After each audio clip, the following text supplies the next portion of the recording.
إذا بابك انسد حبيبي علي أحلفك يا أبو اليمة خاطر رقية أريد بخدمتك أظل المنية. Ladies and gentlemen, welcome to the Late Night Talk with me, your host Ahmed Ali, and we are live from the holy city of Karbala during the first 10 days of Muharram.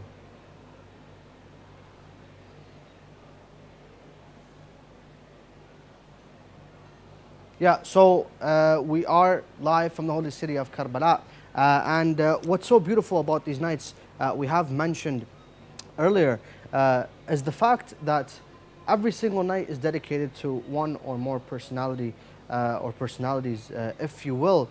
Now, tonight is the night of the Ansar. You know, yesterday we talked about Muslim ibn Aqil, and tonight we touch upon the life of the Ansar, the companions of Imam Hussein alayhi salam. It's a good reminder as well that they all were murdered on the day of Ashura, but yet the night of the 6th day of Muharram is dedicated to the Ansar. Now, these individuals were people who were a fund of knowledge, and they did not only worship Allah subhanahu wa ta'ala in the way that Ahlul Bayt advise and Islam advises, but they went to the next level and followed the commands of Ahlul Bayt alayhim salam, and they were so loyal that whatever the Imam says, they obeyed, even if their lives were to be on the line. Now, how do a person reach such a level? You know, a lot of people now, young people now, and you know, if you know somebody, or if you're a young person right now, below 35, below 40 sometimes as well, you're still considered as a youth, if you will. So we all know a person who struggles in their daily life and juggles with their career seeking a healthy and a halal living and a halal earning. Why? Because one of the most essential facts in our lives today, and one of the most essential aspects of life, is the bounty of being a youth. Not a lot of people take advantage of that. For individuals to become like the companions of Prophet Muhammad, like the companions of Imam Hussein alayhi salam, their youth had to be flourishing. They had to discipline themselves. I don't mean, you know, stay at home, you know, stay in the corner, worship all day, don't go out, don't have fun. No, absolutely not. But to everything, there's a limit. These individuals took it a burden on themselves that they have neglected the fun in this world in serving the Ahlul Bayt alayhim salam. Now, I bet anyone knows of someone with these characteristics, either living now or lived in the past, where they have dedicated everything, their wealth, their time, their families, their occupations, everything they have for the sake of Ahlul Bayt alayhim salam. Now, when I was in high school a few years back, I remember you had to, one of the qualifications to graduate from high school that you needed were 40 hours of volunteer. Now, alhamdulillah, I had many hours, but 40 hours of volunteer. Now, these 40 hours you can volunteer either in a center, in your religious center, you can volunteer in a church, wherever there's a place for volunteers, you can go out and volunteer.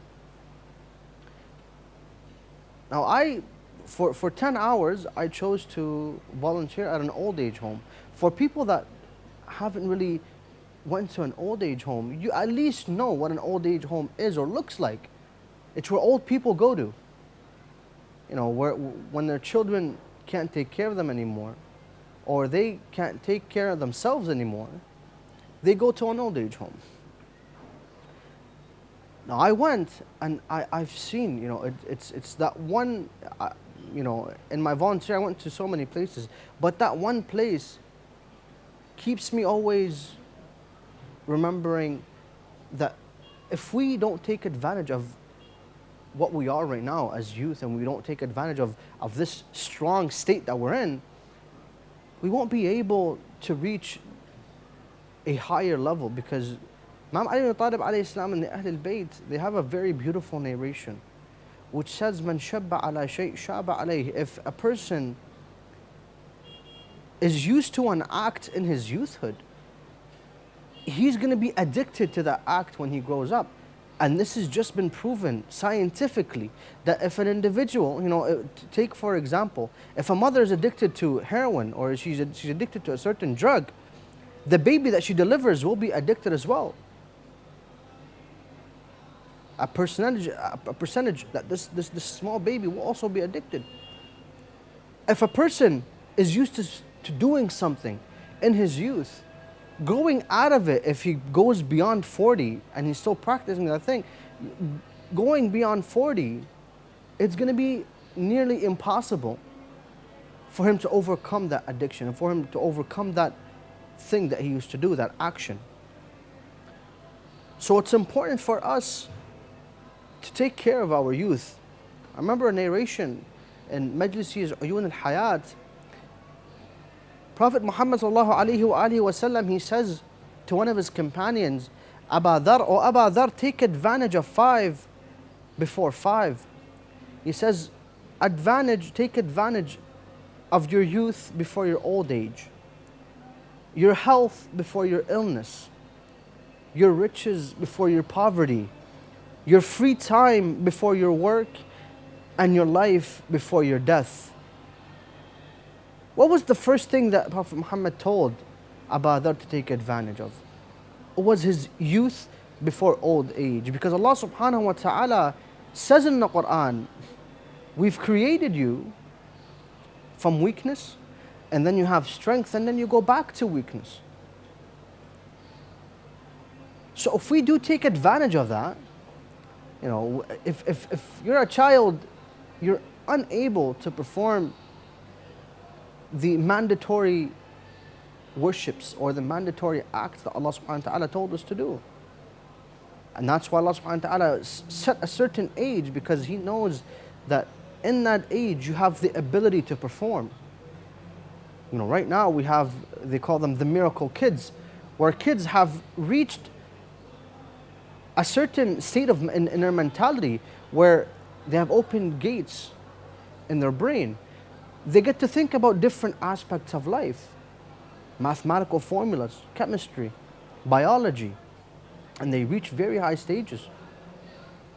So it's not something impossible for an individual in his youth to commit to something that is beneficial for him now and for his old age.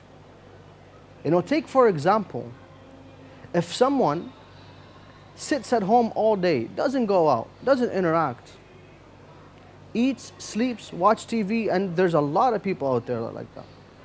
It's unfortunate to see that. First of all, their confidence is very low.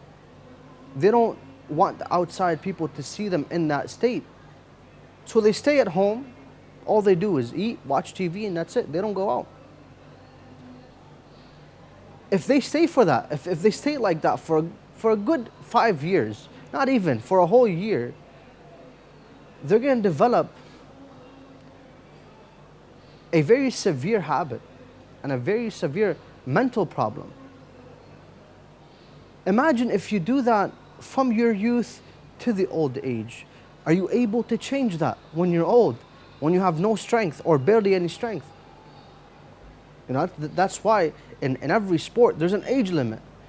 When you reach that age limit, you can't play anymore. Why? Because you're considered old.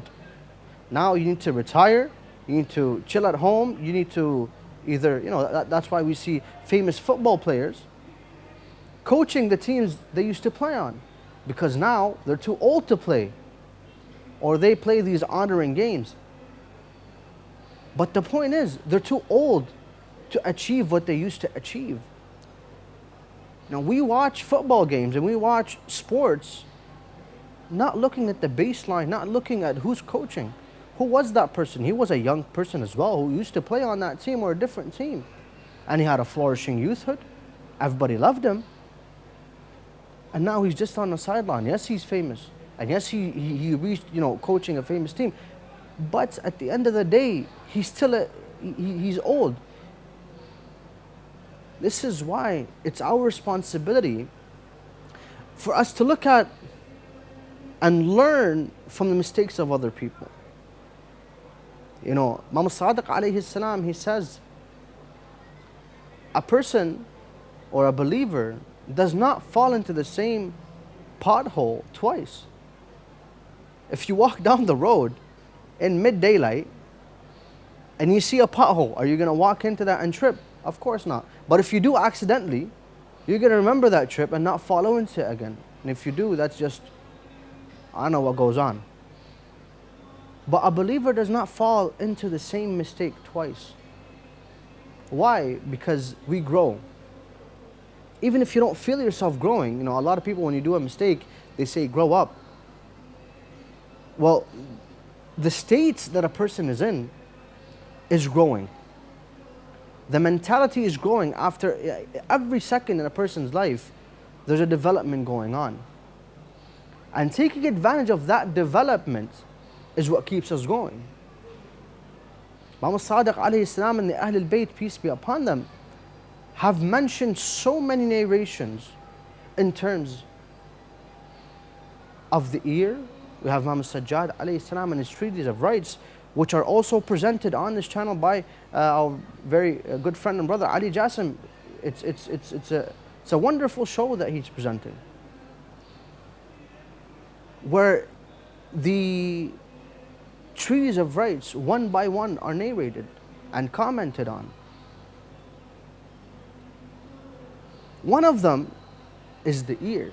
As long as we have the ear functional, how many people out there that when they reach a certain age, when they're old, they lose their hearing, they lose their eyesight, some lose the ability to walk.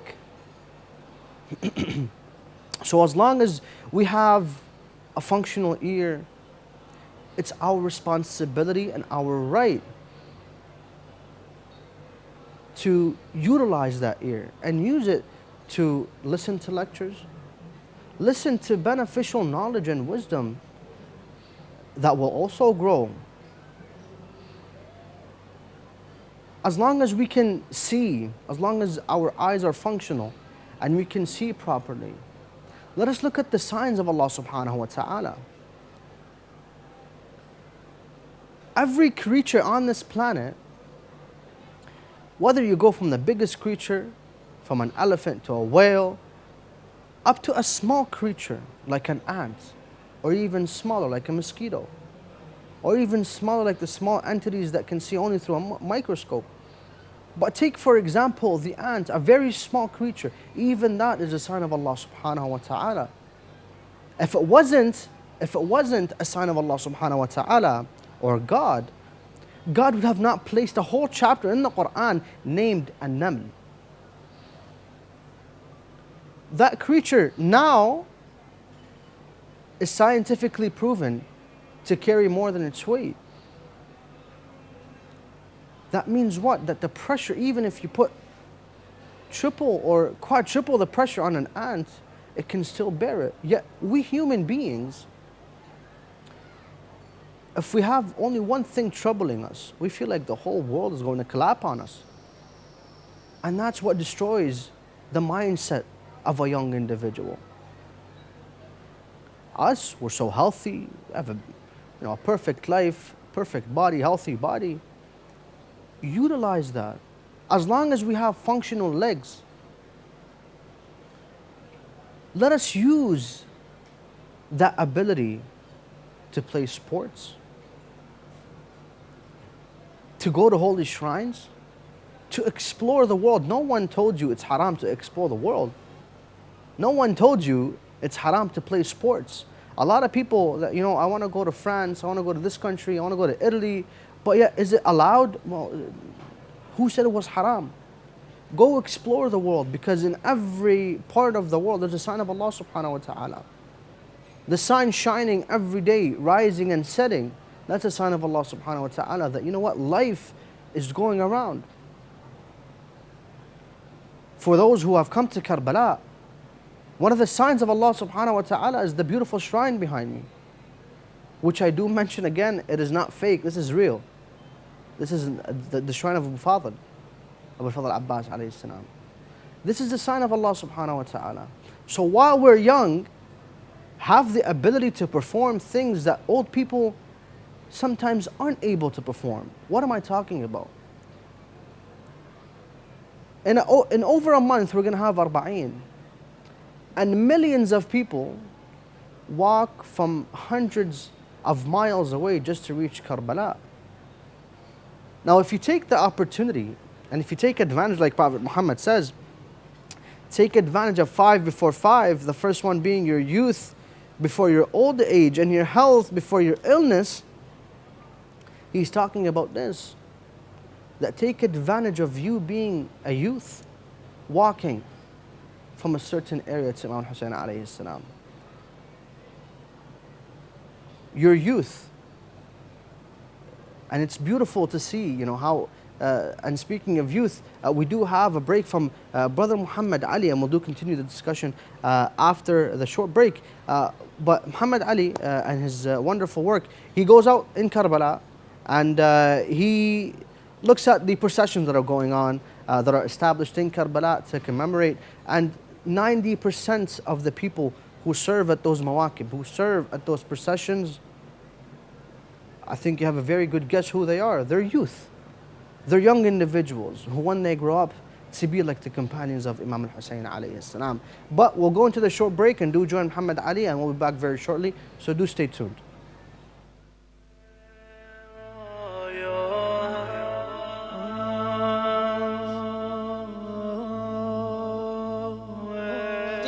Back to you from the areas neighboring the holy shrines of Imam Hussein and his brother Abu Fadl Abbas. Peace and blessings of Allah be upon them, with a services unit. But this time we've got a very special story to tell you about the person who directs this very special services unit. The person who directs this this unit is a famous person, basically a chef who's famous for his, his ideas that, enlightens a lot of women to cook. Now, my dear viewers, stay tuned. We'll go to the person who directs this unit and get to know more about the reasons that pushed him to leave aside his restaurant and his YouTube channel and whatever he was doing in his regular days to come here and to provide the services for the pilgrims of Imam Hussein.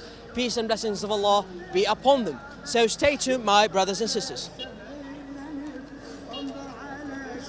Basically, our brother here, as I said, the person who directs this this services unit, is very famous for his shawarma. In Iraq, we call it gas. So, we'll come here. This services unit provides various meals, basically traditional meals. In the early morning, they cook bagila biddihin, which is a very famous Iraqi meal. And at the evening, he provides shawarma, in addition to kebab. Well, let's go to our brother and get to ask him more about the reasons that, as I said, the reasons that pushed him to be here at this unit to provide the services for the pilgrims of Imam Hussein, peace and blessings of Allah. Our brother here, Naeem, who's cooking these various and very delicious meals, is here to distribute thousands of meals on a daily basis. You see, at this very moment, they just distributed from the very beginning of this the evening. They distributed more than 15,000 meals to 15,000 different pilgrims on the in various forms and types of food. So let's get to go to Brother Naeem and ask him about this very reason, because it is the most important thing, the reasons that pushes a man to do whatever he is doing. So, السلام عليكم. أخ نعيم، شنو السبب اللي يدفعك أنه تعيف عملك وتعيف مشاغلك كليتها وتجي هنا تقدم الخدمات للزائرين؟ والله أول شيء حبا بالحسين، واثنين على مسيرة الحسين وتضحيات الإمام الحسين، وقدم الفداء للجميع يعني لحد هذه اللحظة، وبركاتنا من بركات أهل البيت. وشو نقدم؟ نعم، وشو نقدم هو قليل بحقهم، ولهذا السبب وقفنا بيوتنا، وقفنا شغلنا، وقفنا حبا بالحسين وحبا بزوار الحسين مثل ما تشوفون، دا نخدم بيهم واحنا خدام لهم. وشكرا لهاي الإذاعة جميلة، ممنون لك حبيبي. My brother here just said that for the love of Imam Hussein, he came here to provide those services for the pilgrims. And since the holy Imam has given away and sacrificed himself, his family, and his companions in the holy land of Karbala, he is here to sacrifice the least to the pilgrims of Imam Hussein.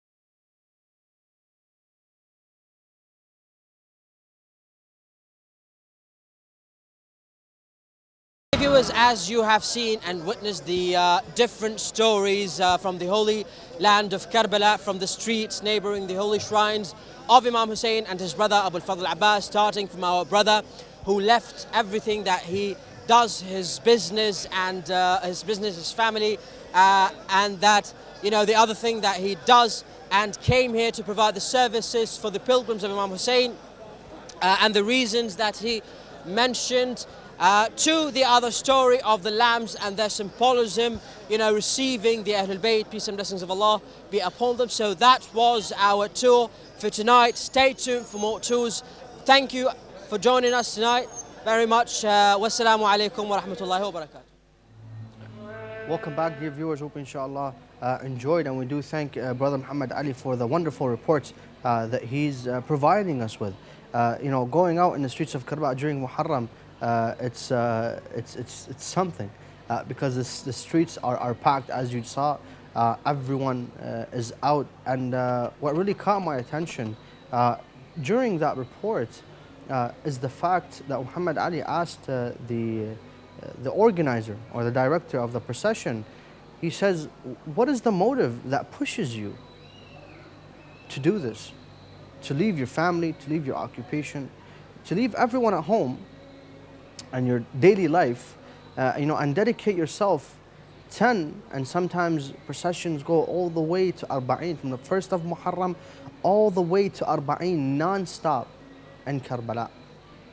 So what pushes him to do that? And he says, "My love for Imam Hussein alayhi salam." And another thing that beautifully mentioned, I've heard other muwakib saying that a few years ago I had the honor as well to go out and report from the streets of Karbala, and beautifully said, he's old, and he says even when we were young, during Saddam's time, where processions were not allowed, when we were young they used to do it in secret. So they grew up in this atmosphere of serving Ahlul Bayt alayhim salam and serving his pilgrims. If we look at these individuals, they have set the standard for serving Ahlul Bayt alayhim salam. During Saddam's time, I don't know if a lot of people heard of this, and from the internet now, a lot of people should know about what happened in Karbala, in Iraq during Saddam's time.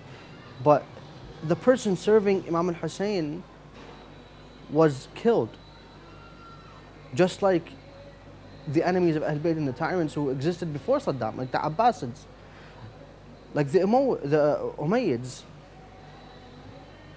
And these individuals said that even if there's a threat on our lives, we're going to still serve Imam al-Hussein. Why? Because there were individuals in the camp of Imam al-Hussein alayhi salam, our age, So one of the most important things in our lives is to take advantage of our youth.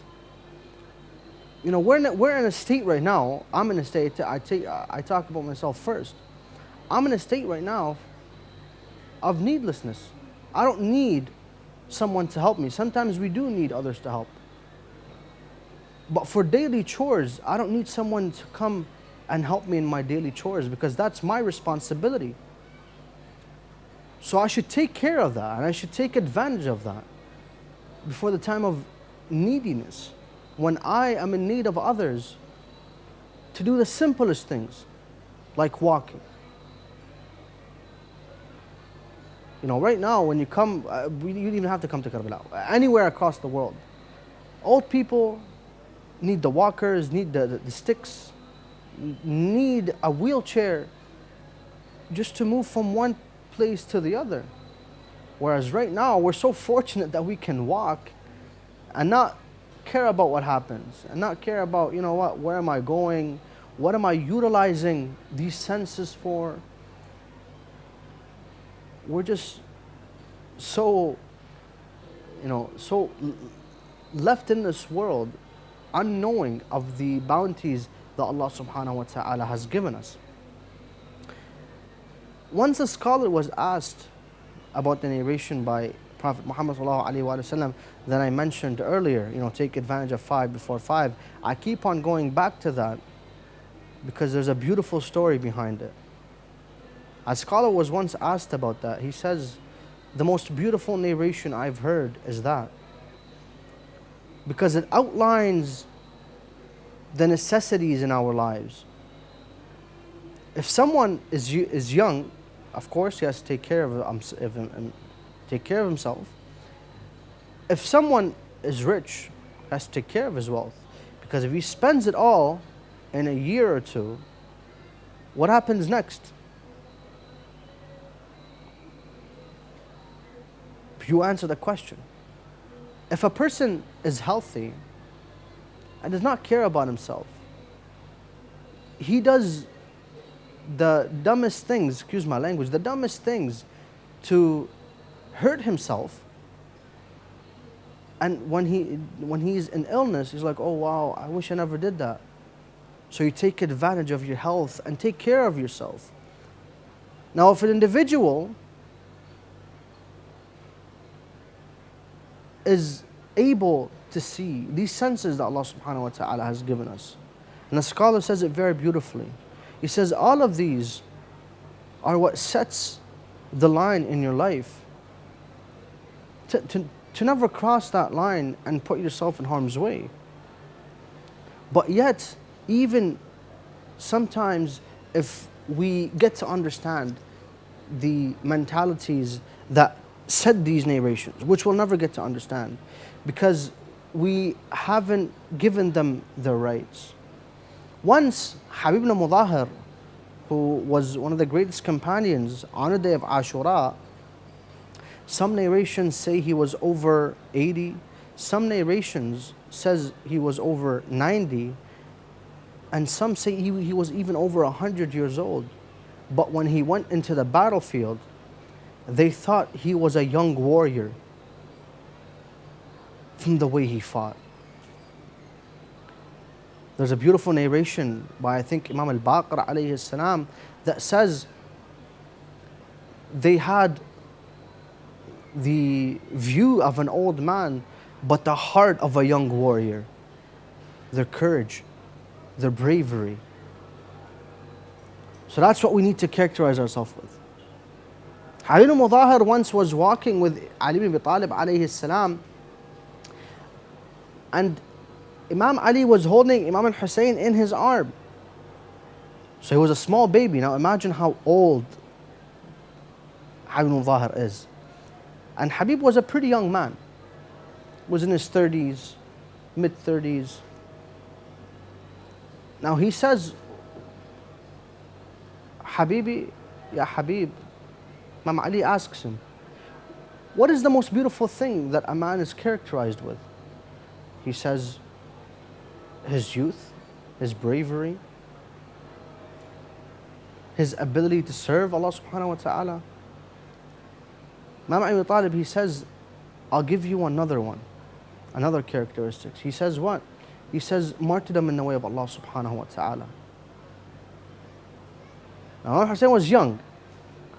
He says, and how will I be murdered? And how to achieve that? Right away he was motivated, right away.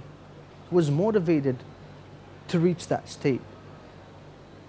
Because for them, putting themselves on the line is nothing. Because they have a greater cause. Because they have the vision that people did not have. You know, in our lives, we do face a lot of calamities.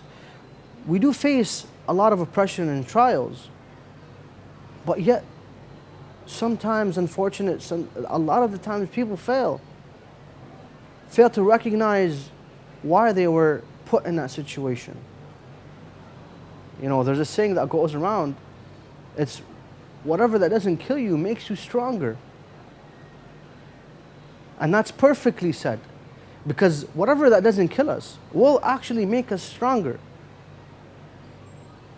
Because you get to realize the pain, you'll get to really, and you bear that pain, and that your ability to bearing pain increases.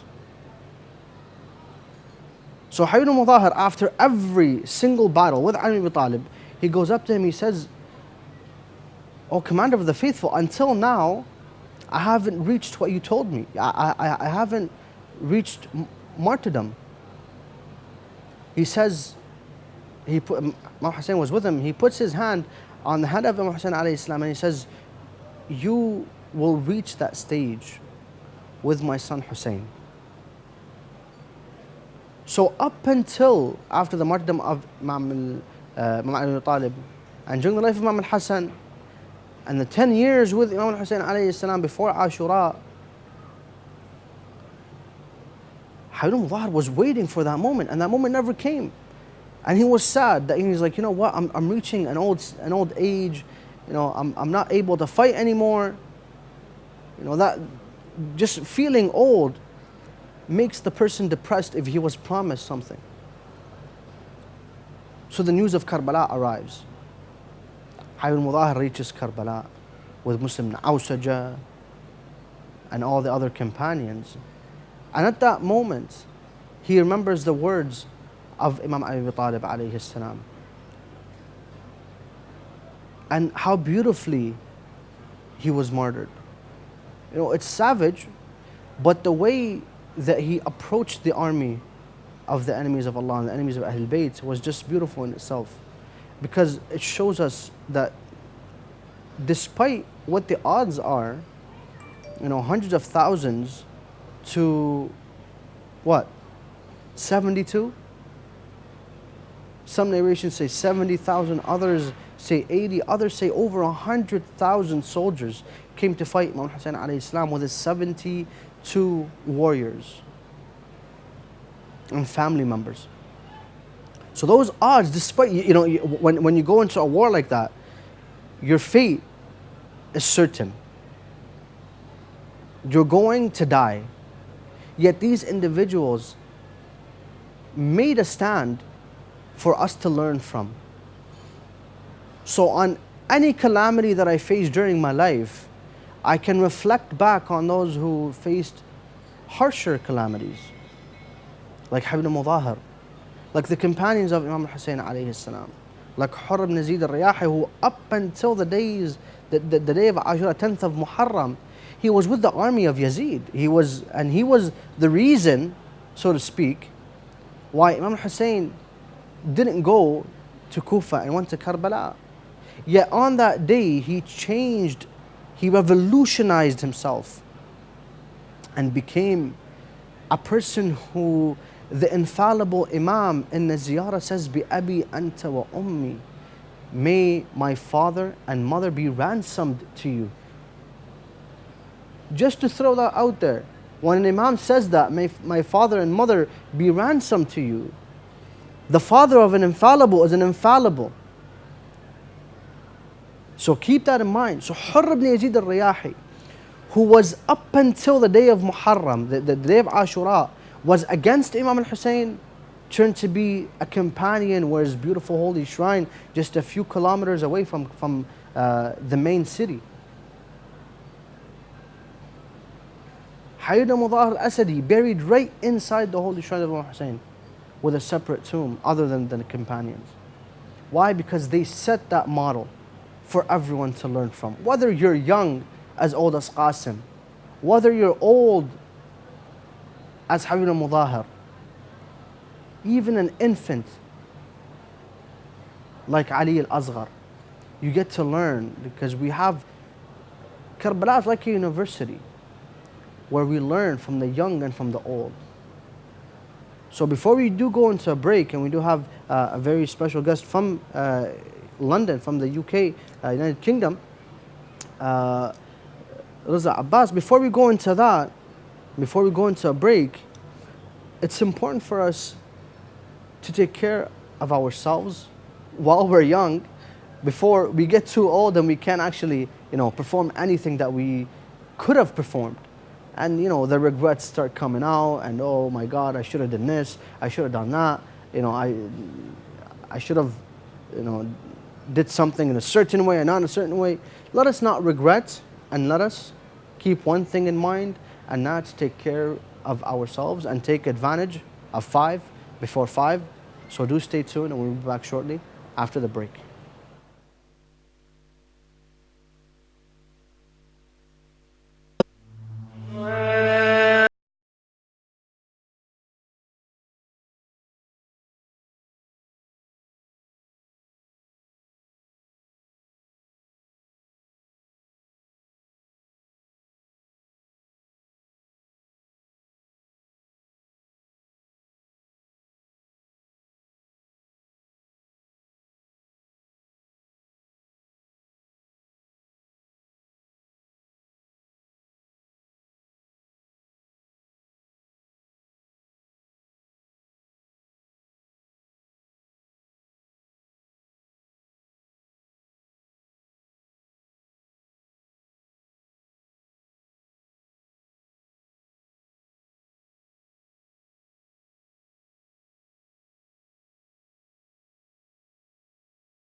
Assalamu alaikum, peace and blessings of Allah be upon you all. Welcome to the holy land of Karbala.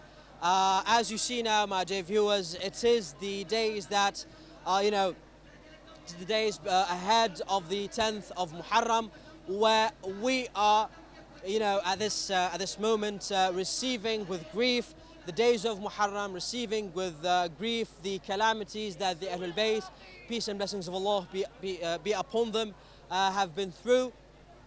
As you see the atmosphere now, millions of pilgrims are flocking to the holy land of Karbala, flocking to the old city of Karbala to perform the pilgrimage in the holy shrines of Imam Hussein and his brother Abu al-Fadl Abbas, peace and blessings of Allah be upon them. And I ask Allah subhanahu wa ta'ala, with the blessings of the Ahlul Bayt, peace and blessings of Allah be upon them, to grant you all the privilege to be in the holy land of Karbala, to feel the blessings, to feel that you are in a piece of paradise that has interesting stories all around it. In every corner in the holy land of Karbala, every corner in this city, there is a very special story, and we'll start to tell you these stories and explain it to you one by one, what it means to, at this corner, right ahead of me, there is the lamps with different colors. Some of you might wonder what is that. We will have an interview with the director of the unit to ask him about that. Now, my dear viewers, stay tuned for further indications and informations about the holy land of Karbala and about the different stories around these streets. Stay tuned, my brothers.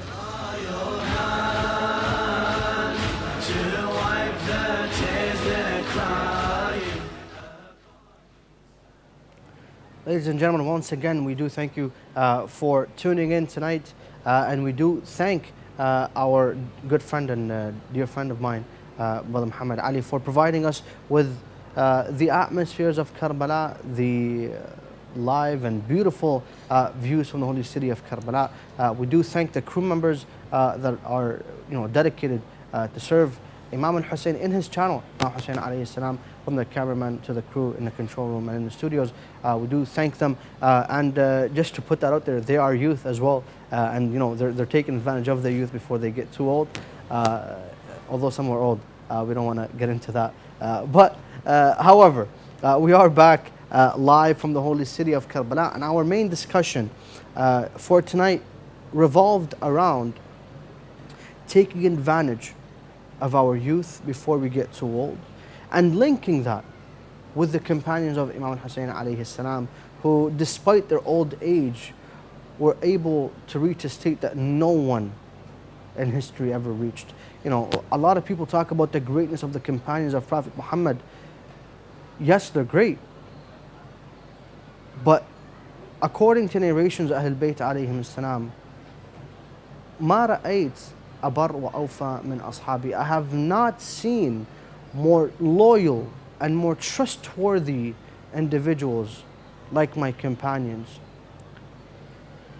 Before we go and talk to our dear friend and brother from the UK, Raza Abbas, once a scholar heard that narration. A scholar once heard the narration of the Imam Hussein alayhi salam, him saying, I have not seen more loyal and more trustworthy companions like mine. And he says, well, I don't think that's true. They asked him why. He says, because anyone seeing the Imam of his time being oppressed, left alone in Karbala, hearing the nida of Hal min Nasr yansurni, is there anyone out there to support me? Anyone would have rushed and helped the Imam, not knowing that the enemies were in thousands, hundreds of thousands. So one day, this person in his dreams saw the Imam calling out, Hal min Nasr yansurni. He imagined himself, in his sleep, he dreamed like he was on the day of Ashura. So this person looked and he saw Imam Hussein calling out, Hal min Nasr yansurni. Is there anyone to aid me? Now he ran to Imam Hussein and said, Sayyidi Mawlai, oh my master, I'm here, I can aid you, I'll aid you. He says, okay, I'm going to pray, and while I'm praying, they're going to start throwing arrows. So hold your shield and protect me. And the shield back then wasn't like a full body armor shield. No, it was like a round shield that you hold on your chest. So it was pretty small. So that means when the arrows came, not a single arrow could hit the Imam because he's praying. And the Imam commanded him. Anyways, so he says, yes, I will of course do that. So he stood in front of the Imam while he was praying to protect him from the arrows. The first arrow came, he ducked, it hit the Imam. He got up, he said, Astaghfirullah, I seek forgiveness. What am I doing? I should protect the Imam. He says, you know what, next time, the next arrow, I'm going to catch it. Even if it hits my body, I'm not going to move. The next arrow came, he ducked, he hit the Imam. And then the arrows start flying in, and the arrows start hitting the Imam.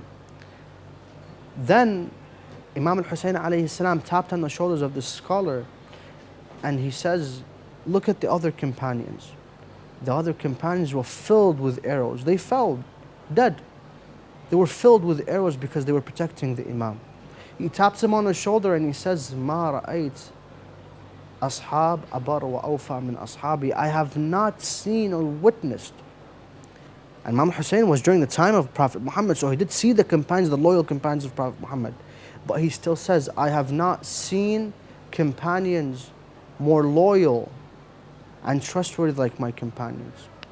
Now we are joined with our very special guest from the UK, Brother Raza Abbas, a poet from Britain. Assalamu alaikum. Wa alaikum assalam. The topic for tonight, to remind everyone, is taking advantage of youthhood, of being young, before we're too old to perform the actions or the things we are able to form while we're young. Now my question is how did the companions of Muhammad alayhi salam reach the stage that they reached when they were old? I mean, did they raise in the love of Ahlul Bayt, and was the role of Imam Hussein, influential enough for them to actually have an outcome like that? First of all, brother Ahmed, thank you very much for having me on the program. It's an absolute honor to serve Imam Hussein TV Thank you very much and be for a joining us. part of his majalis. Now, the question you've asked, mashallah, is amazing. There's not just one definitive answer I can give to this question. But what I will say is the love that people have for about Abdullah, whether you are young or old, I think it doesn't matter. This love is installed within our hearts. It's not Yes. just installed within the humans, it's installed within the jinn, within the animals, within everything. The love of Imam Hussein is there. Now, you look on the day of Ashura, you have young people, you have old. The youngest person was Hazrat Ali ibn Asghar, he was 6 months old, and you have elderly people. You have Hazrat Abbas, you have Habib ibn Mazahir, you have young and old. Now, this is all for the of Imam Hussein. Now, going back to what you said initially, I think when you are young, that is the time where you have the most power and you have the most equipped to bring change, to bring positive change. However, that doesn't mean just because you're old, you're not able to do that. But I believe when you are a youth, you should maximize your potential as a youth, because what you are able to do when you're able to do when you're young. So I think it's very important to maximize when you are a youth, but that doesn't mean when you're old, you can't do anything. Obviously, Imam Hussein has displayed everything. He displayed to us. Whatever age you are, you can help Islam in any sort of way you can.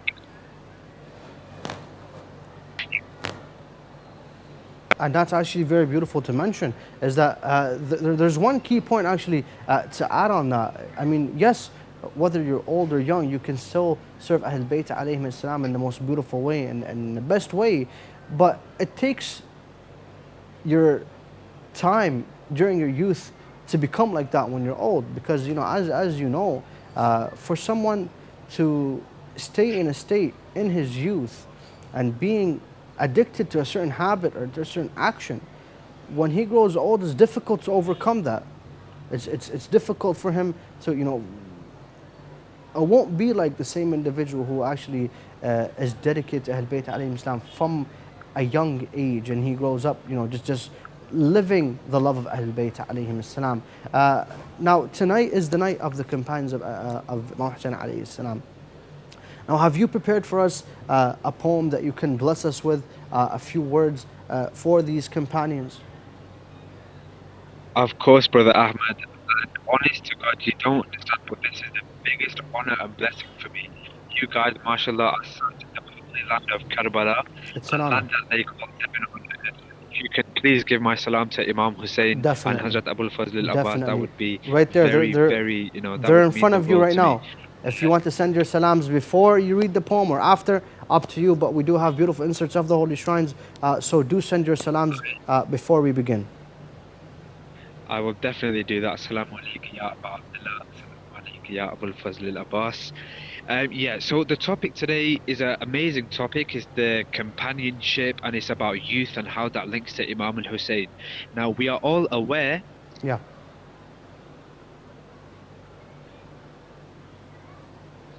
Sorry, can you hear me? Yes, I can hear you. Yes, yes. Sorry.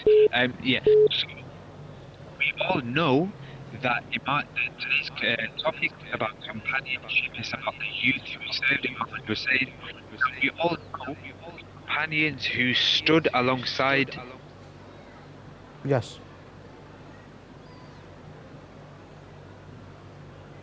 Now, we all know all the companions who stood alongside Imam al-Hussein, the 72 companions. Yes. There are no companions like this in the universe. So, inshallah, I prepared a small poem, Yes. just as a hadiyah to Abdullah. Inshallah. So, recite Allah and inshallah I'll get started. Inshallah. Allahumma salli ala Muhammad wa ali Muhammad. Search the entire world I was muted. Yes. I'm sorry, I think my talking is muted and that's why my voice is going. But inshallah, I'll continue. Yes. Sorry. Yeah. Go Search ahead. the entire world Go ahead. and all the heavens. Search the entire world and all the heavens. Search the lands and seas and all the oceans.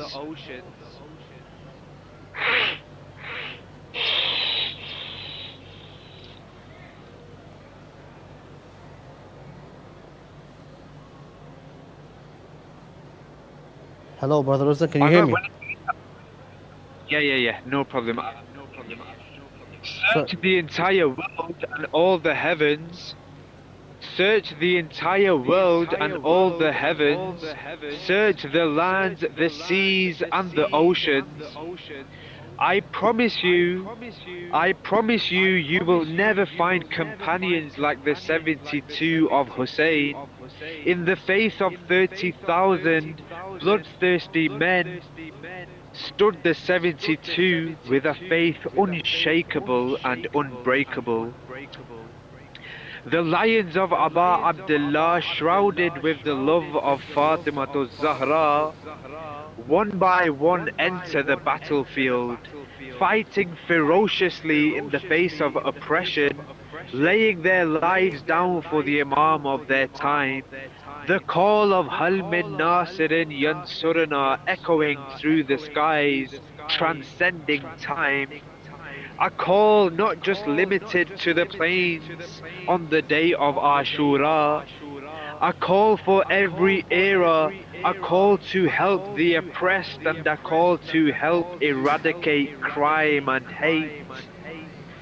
Hussein is not just a man, Hussein is an entire nation. Hussein is an institution of education. Let's ask ourselves, what is his mission? Let's ask ourselves, what is his mission? Hussein proved not with his speech but his action, proving to the world death is better than humiliation. Brothers and sisters, it does not matter. Brothers and sisters, it does not matter. For what matters is the life after. However many people stand hand in hand with falsehood, however many people stand hand in hand with falsehood, take the stance of Sayyid al-Shuhada, stand with the few who will stay true. Let's all of us come together and work tirelessly to bring peace to the heart of Hussein's shadowless mother.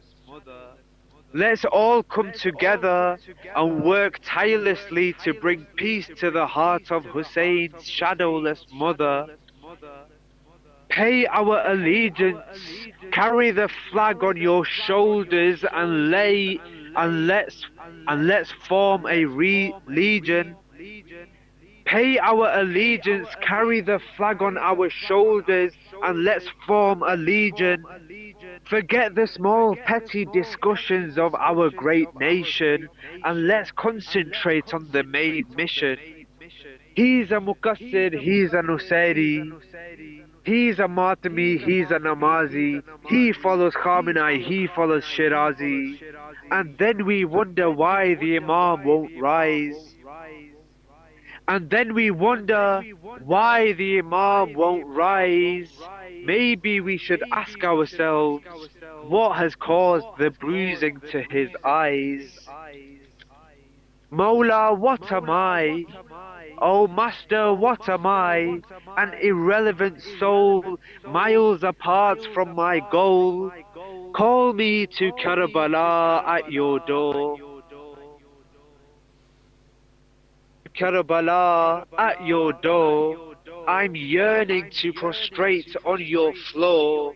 Mawla, as a beggar I knock. Mawla, as a beggar I knock. I plead to you, when I come, my needs please don't ignore. Sallu ala Muhammad wa ali Muhammad.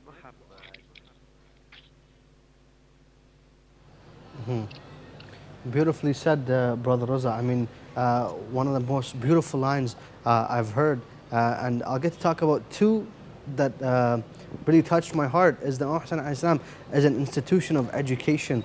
And hopefully we can graduate from that institution with a degree of loving Imam Hussein alayhi salam and loving his companions. And the other, last year we also began a campaign of Hussein Unites Us, where we invite everyone from across the world, despite religion, faith, creed, whatever.